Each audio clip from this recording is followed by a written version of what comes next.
On this slide, we will complete the proof of the theorem we started. So we are going to complete part B of the proof.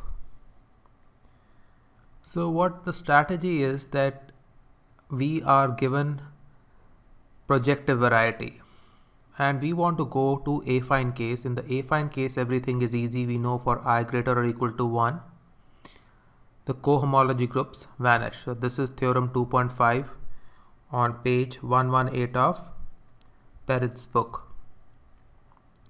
So you should just see the theorem before you start working on the slide. So the strategy is to get to the affine case. Now we have already used in the lemma that we want to use induction, and n equal to 1 is clear.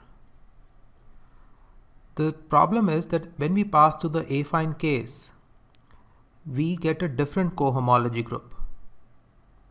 So if somehow we pass to the affine case, our cohomology groups does not look like HI, PI, F.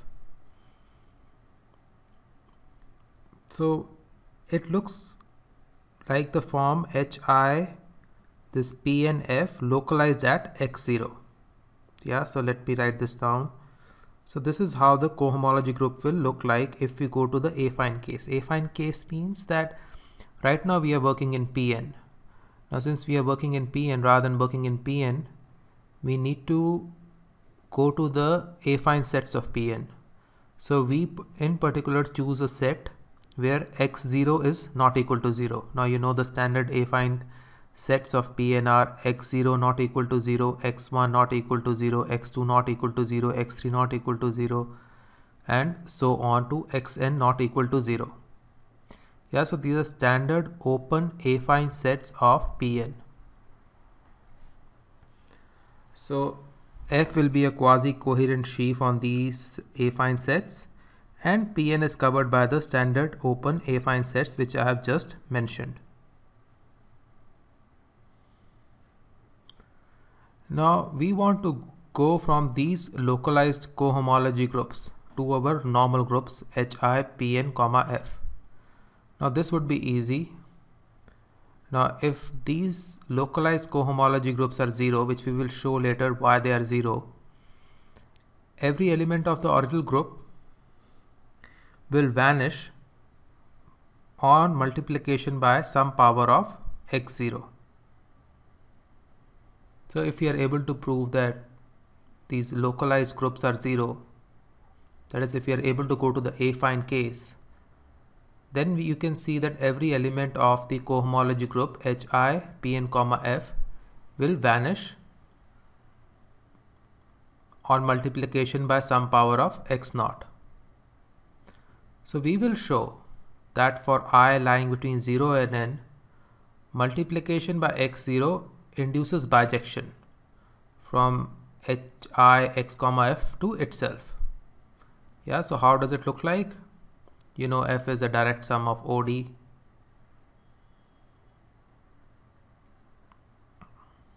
and you just multiply by x0, so you will go to d plus 1.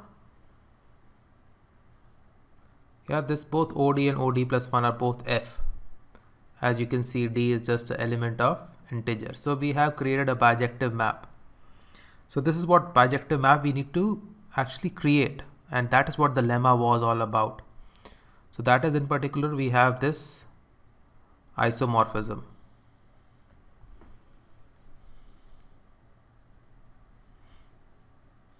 So this is what we are going to show.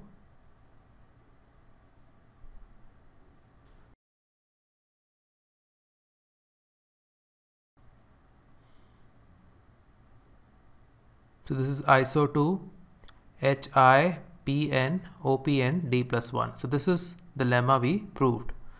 So this was immediately imply that this entire Hi, P and F would be 0 because you keep multiplying by x and then after a certain power everything vanishes, and then you have this series of isomorphisms and that will make everything 0. So the only thing left now is to get to the affine case. So you start with S, a graded ring, and notice that if you localize it, it looks like this.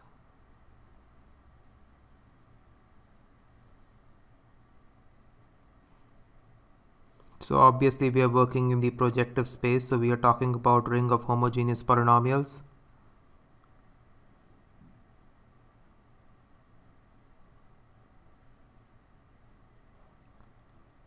Yeah, so this is just heuristics hand waving. You can find more precise correspondence between homogenization and dehomogenization in chapter 3 of Perrin. Now why are we even localizing? Now we are localizing because that is what takes us to the affine case. So if you know you have the projective space, you take its open set. The functions of that open set are nothing but localization of the functions on the projective space. So this is just the standard definition of the ringed space. So when you take open set, you have to localize it. So we had this original complex, and now we have a new complex C prime of P, which we have localized at x naught, and it is on this affine set U of x naught, that is x naught not equal to 0. So our world has shrunk from Pn to U of x naught.